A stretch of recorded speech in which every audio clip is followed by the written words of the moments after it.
I'm ready. Hello and welcome back to the starting three. I'm Tyler Bednar, Noah Robinson. And I'm Sarah Gala. and welcome into the show. Today is January 17th. We're going to talk about some Bears football because the Bears game last week was really fun to watch. We were all watching it. And what were your guys' thoughts after, right after the game ended? What were your just initial thoughts? Noah, would you like to go first? Yes, I'll go. So actually, I'm going to start off with the game that was 2 weeks prior too, just to ramp up before we start talking about this week's Bears game. The Detroit Lions and Bears, that was a really great game because in halfway through, we really thought the Bears weren't going to have a comeback. It was 0-16, and at that point, while I was in attendance of the game, I was thinking, I was like, Chicago always comes back.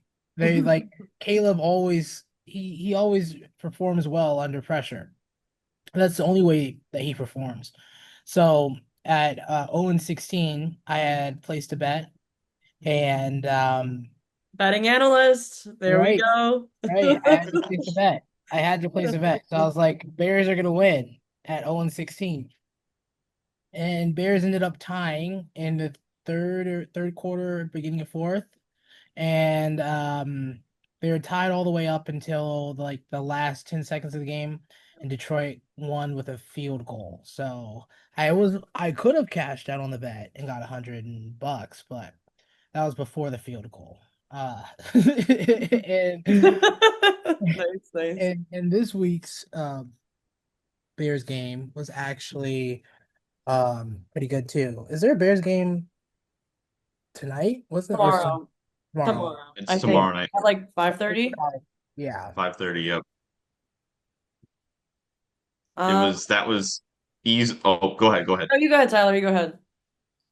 I will say, as a diehard, lifelong Bears fan, that's probably up there with the best Bears game I can remember watching.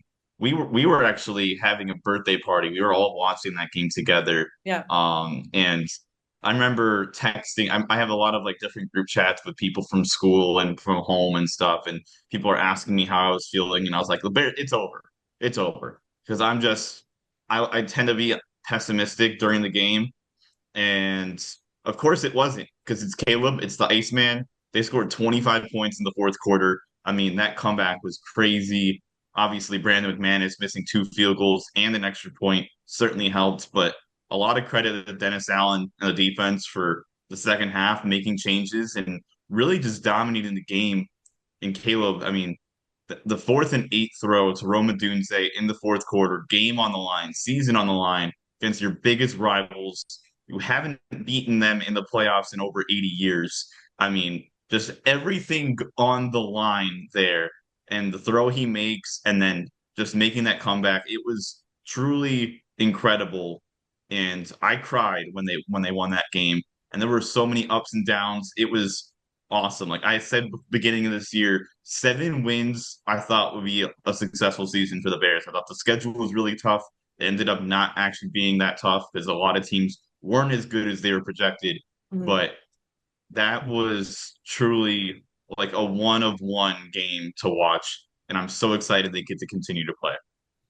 Yeah, I just one thing I have to say is they never give up. Like the Bears, like through and through that entire game, I totally thought they were not going to be winning. And there's actually a very funny video on Barstool where Packers were going for a field goal and a guy had a fan next to his TV screen and like was blowing it, and so it made like it looked like the I don't know if you guys saw that. I'll I send it did to you see guys later. You saw that too, but it was just they never give up. They're a strong team, and I'm really looking forward to seeing tomorrow on what they can do. I was outside Soldier Field before the game on last Saturday. I just thought the energy was crazy. People were just so excited.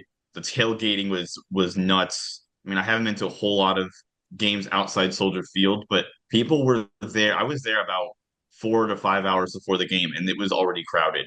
Like people in Chicago have been waiting for good football for a Yeah. long time. It's their first playoff win in 15 years. It's been a lifelong of misery for both of us. Yeah. And just being able to see that that game. I mean, I'm just in beating the Packers. I mean, I watching Caleb grating the cheese on the post game. I went That's funny. home from the bars and I went home, got home about like 12:30, and I was up until 3 a.m. just watching videos and smiling in my room. I was giggling. I actually giggled in my room because I was that happy about the Bears winning. So that was so fun to watch. And I'm just excited. My parents, I get to watch the game on Sunday with my family and some friends from home. And I'm just excited. We don't get to watch playoff football very often here in Chicago, Mm. and this team is really fun. I was gonna say, Tyler, to the people on TikTok when we posted that clip about how you're saying the Bears are back, and they were saying to you, they're like, all like giving you hate in the comments. Like, Tyler, look at you now. Like, come on. Like, those people, you proved them wrong. All I say, I'm never wrong. I'm just always early. That's all I'll say.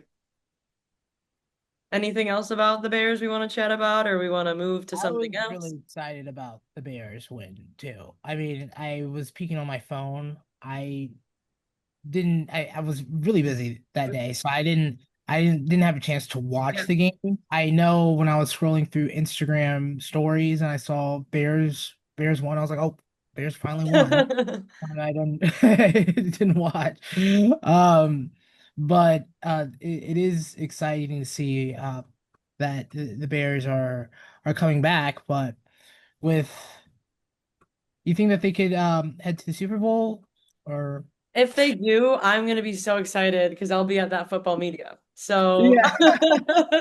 if they go, I'm gonna be one happy Bears fan. Yeah, right. And also when I was at Soldier Field, because that was my first time at Soldier Field, and I didn't realize I was like the Uber was like, I can get you 15 minutes away, but you have to cross the bridge and go over there. I'm like, whoa. I'm like, you can't get me any closer to Yeah. Soldier Field. I'm like, no. Sorry. But it was a nice I always love football stadiums. Yeah. Sorry, my dad. I'm excited. Sorry. No, you're good. I'm very excited about the game coming up on Sunday against the Rams, divisional round Sunday at 5:30. Little nervous for the game. Obviously Matthew Stafford and the Rams, Puka Nacua, Kyron Williams, Blake Corum, the defense with some pretty good defensive linemen. So it's going to be a really difficult game for the Bears. I know I've been watching like every single show possible about what they think about this game. People are talking about the weather. I wonder how much of a factor that'll be. I know that Stafford's not playing fully healthy. He is probably the front runner for the MVP so far this year. That offense is scoring like 30 plus points per game. Uh, but I'm excited. I think it'll be a shootout because I'm not too like I feel like the worst part about the Rams team is the secondary, and I think Caleb and the offense can definitely take advantage of that.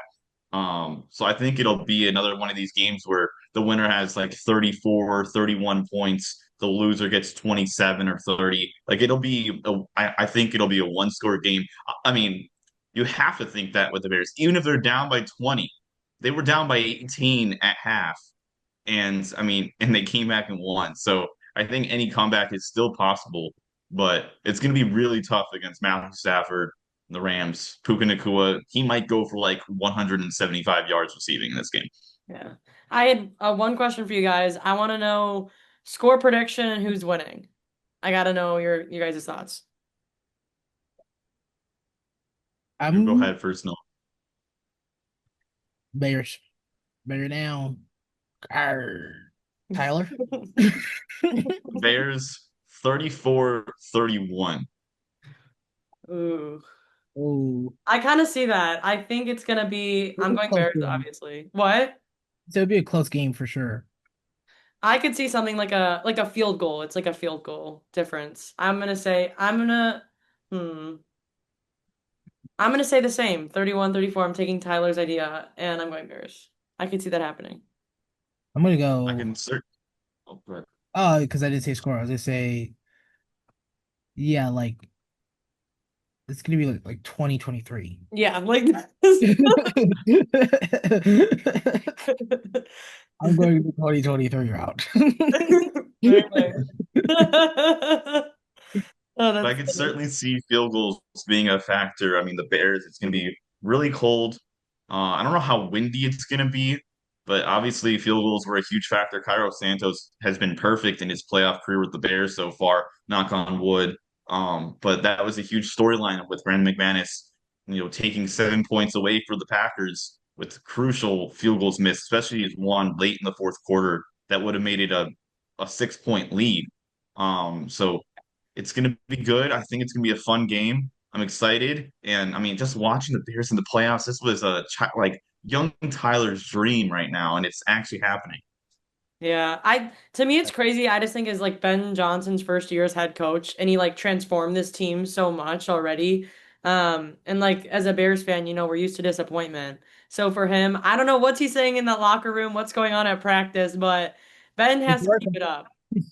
It's working. Exactly. Like just keep it up, Ben. I And know, right? I have a even further take that I'm gonna have. I think it's 34-31. I think Colston Loveland continues to shine, and I think he's gonna have the touchdown to give the Bears the lead or the win. He's been so good. He with 8 catches for 138 yards and Yeah. a touchdown in the game against the Packers.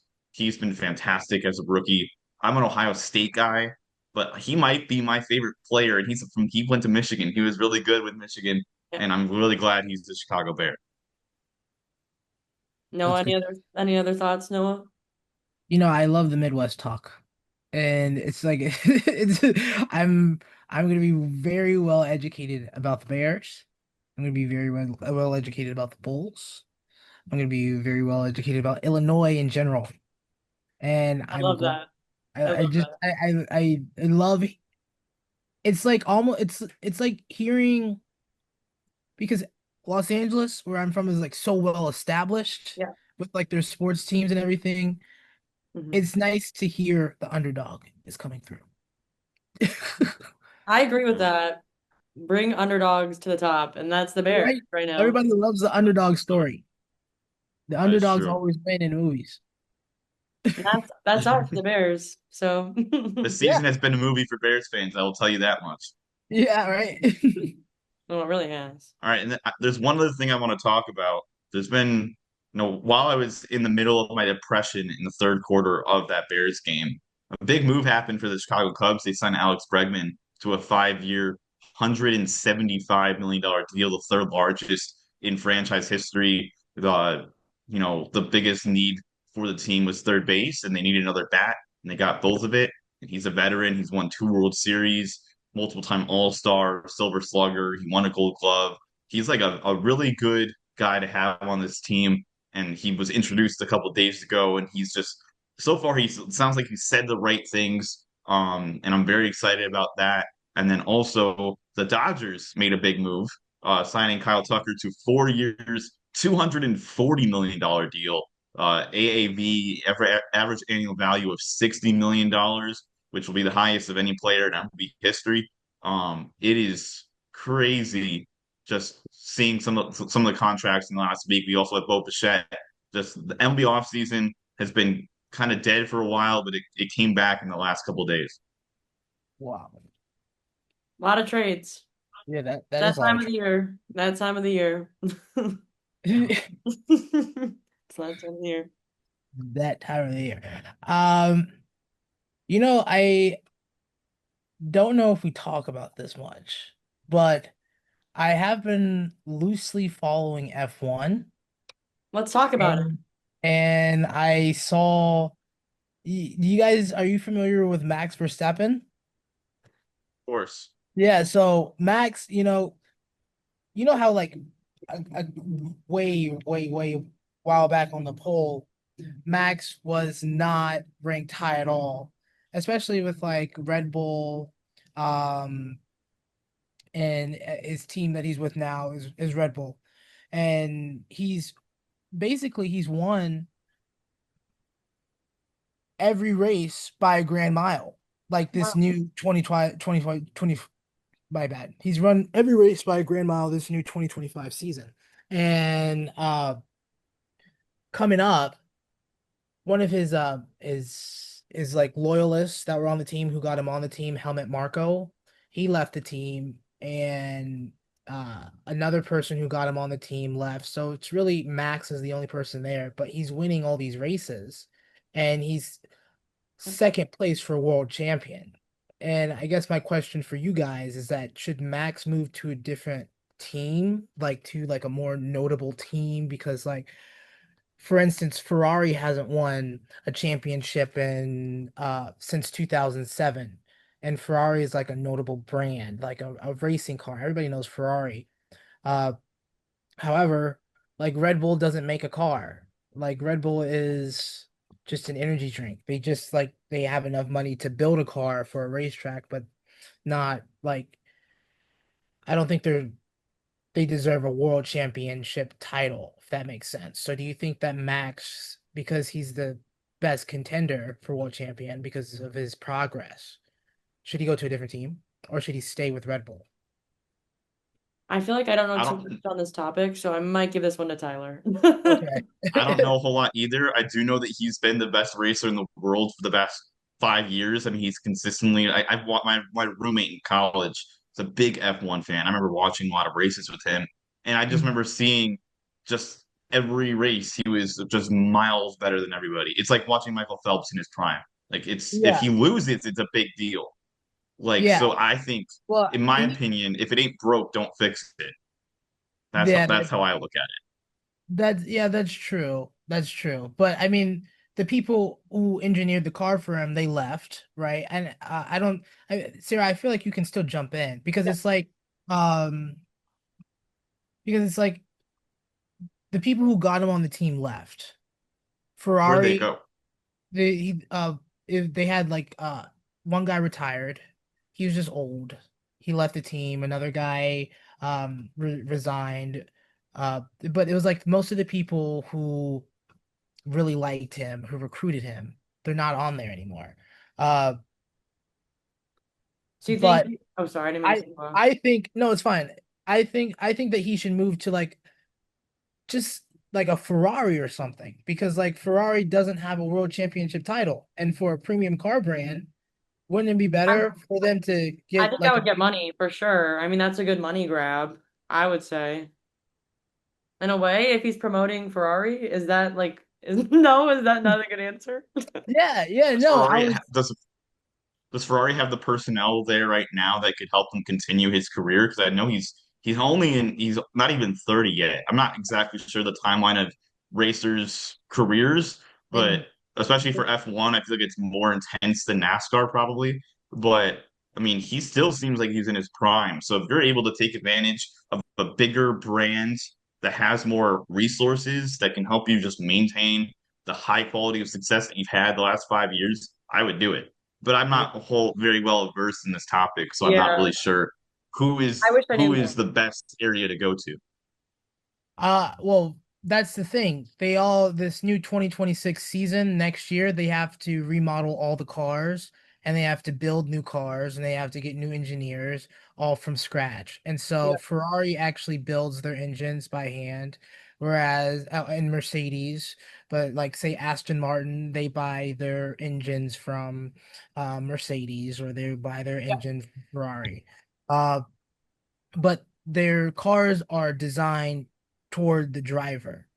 So it's like, and there's two people on the team, and there's always two cars.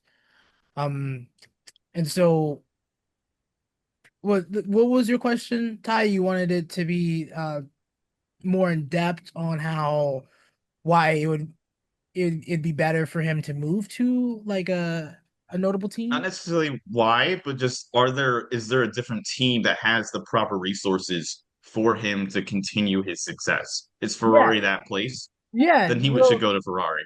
of course, yeah, yeah. That's what I was really wanting your guys' opinions on because Ferrari not only has the resources, but Yeah. it has the name. Um Mhm. like Ferrari, everybody knows Ferrari. You Right. walk up to a 6-year-old, the 6-year-old says, I want a Ferrari. Like they don't say I want a Red Bull. So like That's funny. So I think, especially for a guy who's like number one right now, and they're looking up to Max and a 6-year-old, he doesn't want to say, "I want a Red Bull." He's gonna say he wants a Ferrari. Like, and it's so good for like. especially I don't know what Ferrari's doing because like they haven't like it's like they're slacking since Right. 2007. Really, that's like 10 years ago. And it's like you guys are a premium brand, but Maybe they would be more invested in improving their structure if they had a guy like Verstappen. Then they have the pressure on them to right. do better because they have a guy. If Verstappen doesn't win, it's a big failure for the organization that he's with because he is the best racer in the world. Right, right. And so then it would be like it's an engineering problem. It's like, oh, the Ferrari engineers aren't good. Fire the Ferrari engineers. But and then or if Ferrari makes a bad car and Max is still winning, then he can be like, Ferrari, you're making a bad car. Like It's a win-win for Max. yeah, He's gotten yeah, such yeah, a great yeah. like reputation and resume already. I mean, he's fantastic. Just like I said, I remember watching his races, and just the dude was, but so much like further ahead of everyone else. It wasn't even close. And I was like, so what's the point of watching? He's like, my roommate once said, like, to see who gets second sometimes, Yeah. like, because that first place is going to Verstappen. So Yeah. Right, right, right. It's fair. Well, I did yeah. have one more awesome. We have topic. Oh, go Yeah. ahead. We have six we, minutes. we can make this very quick. This is a big game. The college football championship, U Miami versus Indiana. I'm going Indiana Hoosiers all the way. Uh That's it. Indiana is doing really well this season. Yeah. I'm going to go with Indiana, only because their plays uh, have been really well equipped. Sorry, their plays have been very good this season, and it's just it's a complete turnaround. And it's like old how Alabama used to be with Nick Saban, and it's like where did Indiana come from? Where did this heat? Like it's like Indiana's on the come up. Yeah. Wait. I'm like, wait, sign me up for Indiana. That's Like seeing Rutgers have like win like go for a national championship. It's not supposed to happen. Yeah. Um, it's all about Indiana. Use down. Let's go oh, Indiana. Mendoza Magic, man. It's the turnaround has been so fun to watch. I mean, Kurt Signetti deserves like a galaxy worth of credit. I mean, going from the losingest program in college football history to making back-to-back college football playoffs and now potentially a complete undefeated season. I mean, he's been amazing as a head coach. I'm an Ohio State fan. They beat us earlier this year, but Big Ten representation matters to me, unless it's Michigan. Um, and just seeing how well they're playing and just everything clicks. Mendoza's on fire. That defense is amazing. It's going to be fantastic. I keep forgetting that game's happening. I feel like no one's talking about it because of the NFL playoffs. I haven't even really heard about it, but it's going to be really good. Miami's got a really good team, really a veteran quarterback, but I think that Indiana wins it for sure. all right. Are we ready to wrap up this podcast? Yeah, Yes. All right. Well, thanks everyone for tuning in. I'm Sarah, Noah. I'm Tyler Bednar. and we'll see you next time. Thanks, guys. Thanks for tuning. Thank you. Have a nice night.